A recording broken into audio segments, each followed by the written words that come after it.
Standing on the highest level of the observation tower, Itzamná felt his heart stop when he looked at the sky. The moon was gone. The 23-year-old young astronomer's hands began to tremble.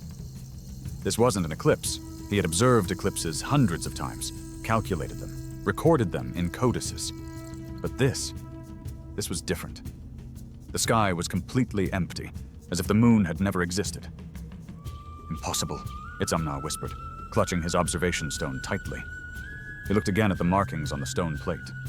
His calculations were correct. Tonight the moon should be full, the brightest object in the sky. But now, there was nothing. As screams from below clawed at his ears, a coldness gripped Itzamná's insides. The people had noticed this terrible emptiness in the sky. Thousands of Maya gathered in Tikal's plaza were looking at the sky in panic. "The apocalypse!" someone shouted. "The gods have abandoned us!"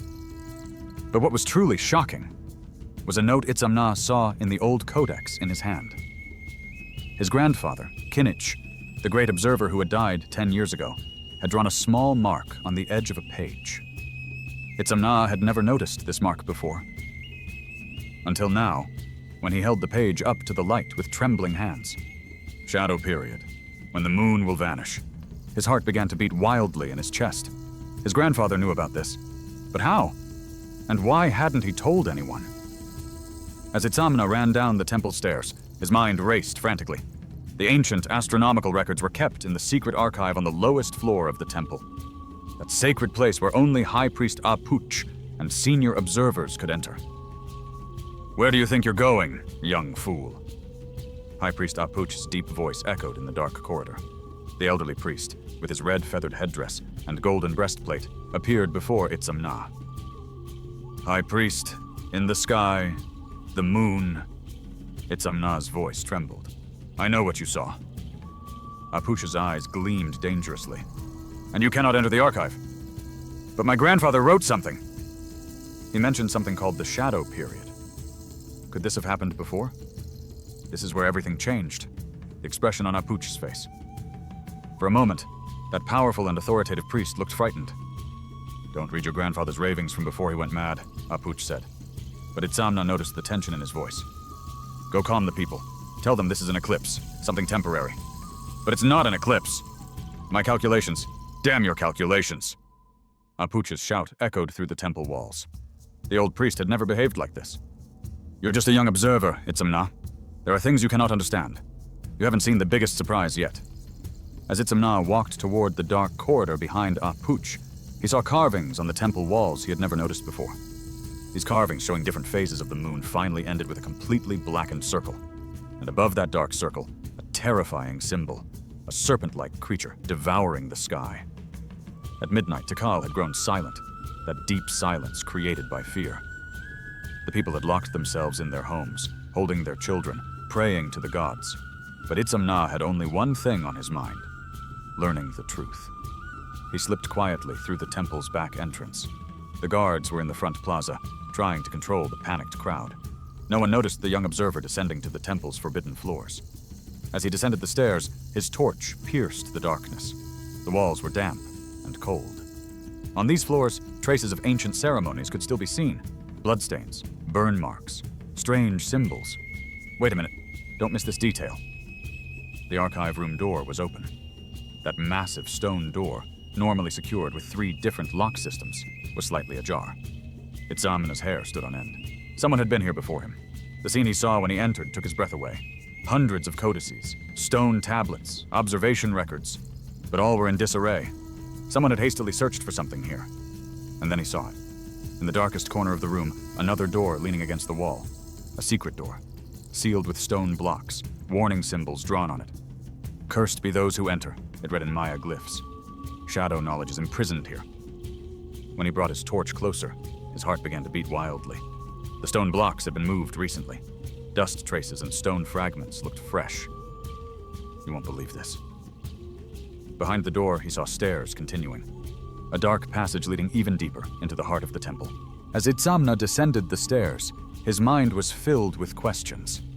How long had this place been here? Why was it kept so secret? And most importantly, Apuch had been here, hadn't he? That's why he was so tense. What you're seeing now is nothing. The chamber below was a sight Itzamná couldn't have even imagined. A massive observation room, crystal lenses hanging from the ceiling, star maps on the walls, and in the center, a massive stone sphere, a miniature of the moon. But the sphere was black, completely darkened, as if all the light inside had been absorbed. You finally found it.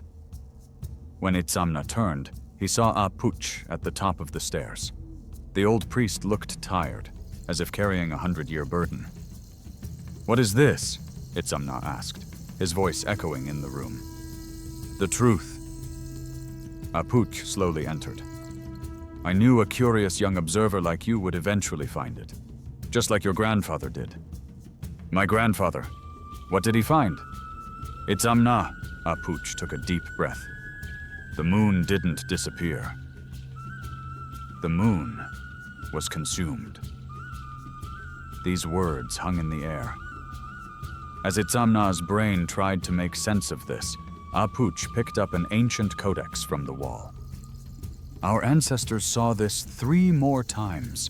Every 394 years, something comes from the sky. Dark, formless, hungry. It swallows light. First the stars, then the moon, and if not stopped, the sun." Itzamná's voice was barely a whisper. Apuch nodded. "The last time it came, the Olmecs, ancestors of our Maya civilization, were destroyed. The time before that, the great northern cities were abandoned. And now, it's our turn." When Itzamná took the codex in his hands trembled. The pages were yellowed with age, but the glyphs and images on them were still clear. A dark mist descending from the sky, a shadow monster surrounding and slowly devouring the moon. "But how did our ancestors stop this?" Itzamná asked, his eyes scanning the pages. "It says here, there's a solution, a way." "Blood," Apuch said in a cold voice. "A great sacrifice. In ancient times, all members of the noblest dynasty would offer themselves at the top of the temple at dawn. Their blood would somehow send that thing back." Itzamná looked up in horror. No, this is barbarism. There must be a scientific explanation, a logical solution. Science has no answer to this, young observer." Apuch's voice hardened. "You cannot understand this with your observation stones and calculations. This is a divine power, a cosmic threat. What if you're wrong?" Itzamná's voice was determined now. "What if our ancestors were also wrong? Maybe those sacrifices didn't work at all. Maybe the moon returned for other reasons. There are cycles, astronomical cycles." "Enough!" Apuch struck his torch on the ground. "At dawn, the royal family will ascend to the altar stone. King Yaxkin and all his children. This decision has been made." Itzamná's heart tightened. King Yaxkin's youngest daughter, Ikchel, was only 6 years old. Would that innocent child be killed along with her father and siblings? But what was truly shocking was a detail he noticed at that moment. At the end of the codex, on the last page, there was another glyph. Very small, almost invisible. And this glyph said, "The observer's eye can see the heart of darkness." When Itzamná left the temple, the city was still silent. But this was a deadly silence, waiting for dawn to come. In a few hours, Tikal's royal family would be killed, and the people would see it as a gift to the gods. He ran back to the observation tower. He gathered all his observation tools, crystal lenses, stone tablets. If there really was a scientific explanation, he had only a few hours to find it. When he looked at the sky, the moon was still gone. But the stars were different. Some constellations appeared dimmer than usual, as if they too had been affected somehow. Absorption, Itzamná murmured. This thing absorbs light. But how? Why? What you're seeing now is nothing. Do you know what he saw when he placed his telescope's most powerful lens and looked where the moon should be? A shadow. But not a normal shadow. This shadow was moving slightly, pulsing like a heartbeat, as if it were alive. And worse, it was growing. My God, Itzamná said, his eyes unable to believe what he was seeing. An organism, a living thing, a cosmic parasite, an entity that absorbs light, pulls in celestial bodies. What his ancestors called the shadow monster was actually a massive space organism. But you haven't seen the biggest surprise yet. When he moved his telescope a bit to the left, he noticed something else. At the center of the shadow, a small point of light. Flickering, weak, but still there. The moon was still alive. It hadn't been consumed. It had just been hidden. Itzamná was taking notes like a madman. His observations, calculations, drawings, everything pointed to one truth. That shadow entity was swallowing the moon completely, but the swallowing process hadn't been completed yet. If this is an organism, he said to himself, then it must have a metabolism. A cycle. It absorbs, digests, and then what? What happened to this entity after it swallowed the light? He quickly re-examined the old codices. According to his ancestors' records, each shadow period lasted about 7 days. For 7 days, the moon was invisible in the sky, then it returned. 7 days. Lightning struck Itzamná's mind. Digestion period. That entity absorbs light energy, processes it, and then sends it back as waste. This made sense. Just like creatures on Earth, this cosmic creature consumed energy. And when it was done, it released the moon. So the sacrifice is unnecessary. The moon will return anyway. But when he thought it was over, another truth came to his mind. What if this entity wasn't satisfied with the energy from the moon? What if it wanted more? When he read the last lines of the codex, his blood froze. In the third cycle, the beast hungered. After swallowing the stars, after swallowing the moon, it turned to the sun. And on that day, darkness became eternal. The third cycle. This was, according to the records Itzamná knew, the fourth shadow period, so this entity had been here 3 times before and had released the moon all 3 times. But the 4th time, maybe their luck had run out. As temple guards climbed the observation tower, Itzamná was still calculating. Pooch had sent his men to find him. The young observer had to tell the people about his discovery, and this madness had to be stopped. Itzamná, Guard Captain Kamazotz's voice echoed on the stairs. The High Priest wants you. You must come immediately. 1 minute, Itzamná shouted. I'm almost done. When he made his final calculation, the stone pen in his hand broke. The result was terrible. According to the energy consumption rate of that cosmic entity, it would take at least 6 days to release the moon. But to turn to the sun, only 3 days. No. Itzamná frantically searched for alternative scenarios. When the guards broke down the door and rushed in, they found Itzamná among his notepapers, calculating with wild eyes. The boy's gone mad, Kamazot said. Take him to the High Priest. In the ceremonial area, thousands of Maya people had gathered. King Yaxkin and his family, dressed in white ceremonial clothes, waited before the altar stone. Little Ixchel, clinging tightly to her mother's hand, looked around in fear. Pooch, on the ceremonial platform, prayed loudly to the gods. O Kinich Ahau, sun god, O Ixchel, moon goddess, accept this sacred blood. Stop! Itzamná's scream shook the plaza. He had broken free from the guard's grasp and climbed onto the platform. You must stop! The sacrifice won't work! The crowd murmured in shock. Who would dare interrupt the High Priest's ceremony? Itzamná! Pooch's eyes blazed with anger. This disrespect, listen to me! Itzamná raised the stone tablets in his hand. The moon didn't disappear! There's an entity in the sky, a cosmic organism, and it's not swallowing the moon. It's put it through a digestion process. In 6 days, the entity will release the moon. The sacrifice is unnecessary. You're insane, someone shouted from the crowd. Blasphemy against the gods, another yelled. But King Yaxkin was looking carefully at Itzamná.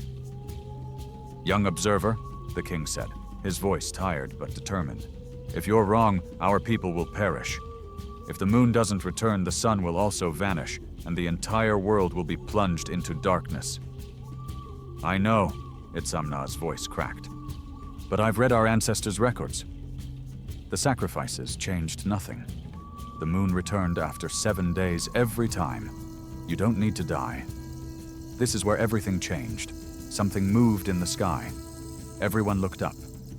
Inside the shadow, very faint but visible, there was a tremor. And then, a small point of light.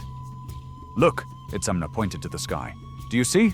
The moon is still there, just hidden. The crowd began to murmur, some with hope, some with fear.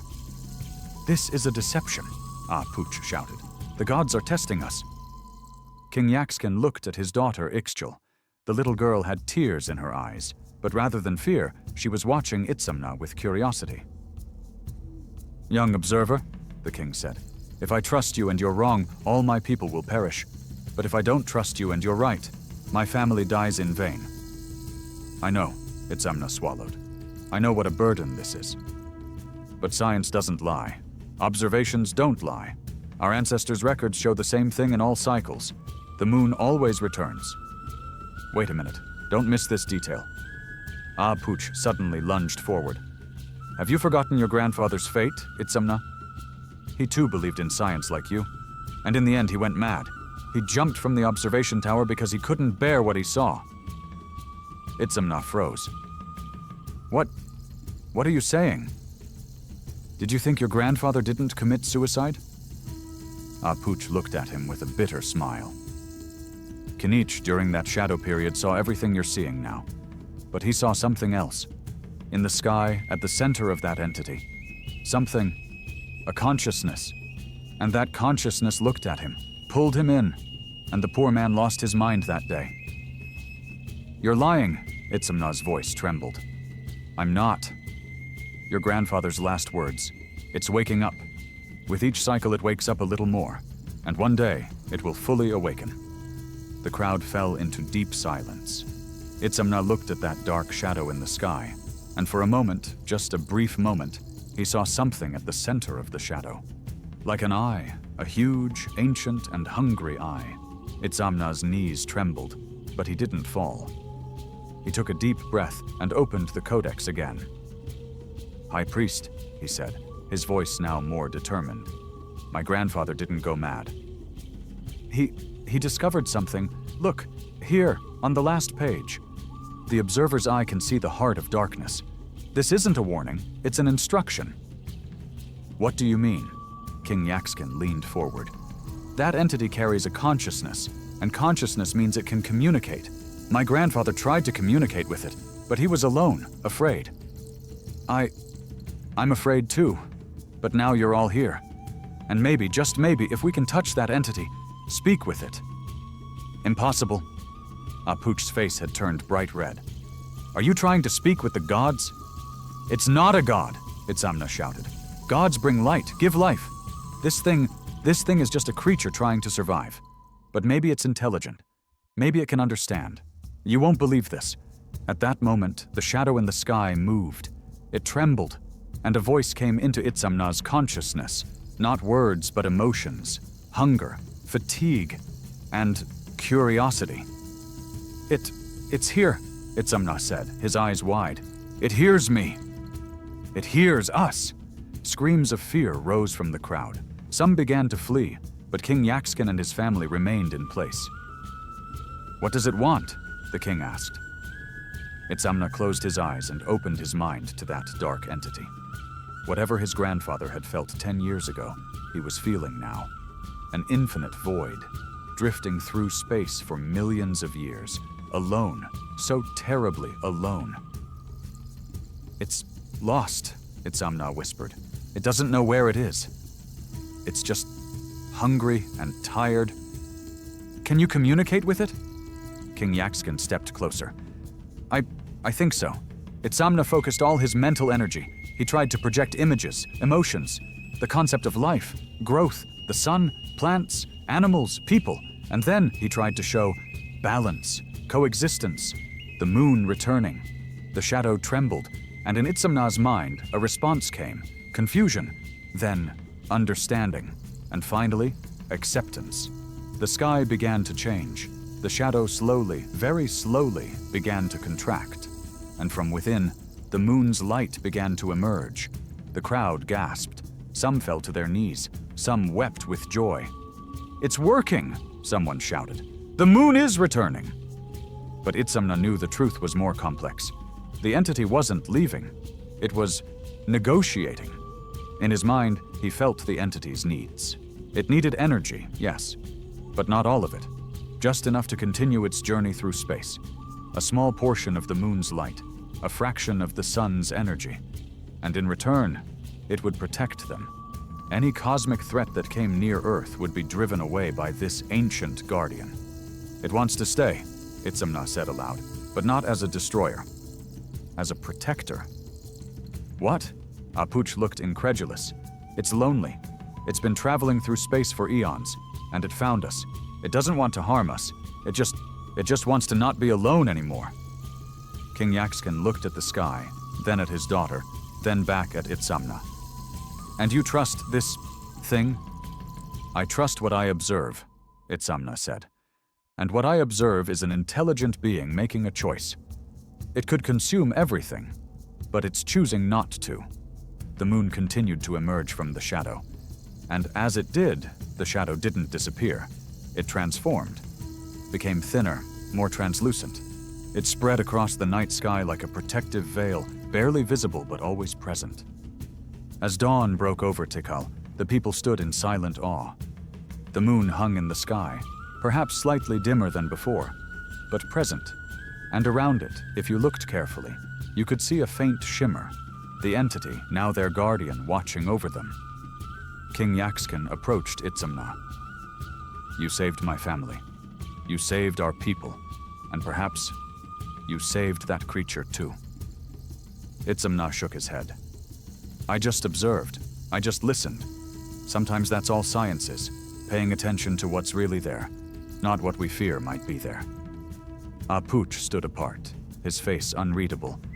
Finally, he approached. "Your grandfather would be proud," he said quietly. "He tried to do what you did. But he was alone, and the fear consumed him. You had the courage to ask for help, to trust others." "What happens now?" Ixchel asked, her small voice clear in the morning air. Itzamná knelt beside her. "Now we watch. We learn. We record everything so that future generations will know what happened here. And we remember that sometimes the unknown isn't evil. It's just unknown." The young observer looked up at the sky, where his strange new responsibility waited. The entity would need monitoring, understanding, communication. It would be a lifetime of work. But as the sun rose over the pyramids of Tikal, and the people began to celebrate their survival, Itzamná felt something he hadn't expected. Hope. The universe was vast and full of mysteries, but if they could face those mysteries with open minds and brave hearts, perhaps they weren't so frightening after all. His grandfather had written in that final codex, "The observer's eye can see the heart of darkness." But Itzamná had discovered something more. The observer's heart could reach it too. Final message. This story is based on the real astronomical knowledge of the Maya civilization, one of history's greatest observers of the sky. While the shadow entity is fictional, the Mayas' sophisticated understanding of celestial cycles, their detailed observations, and their attempts to understand the cosmos were very real. Sometimes the line between science and mystery is thinner than we think.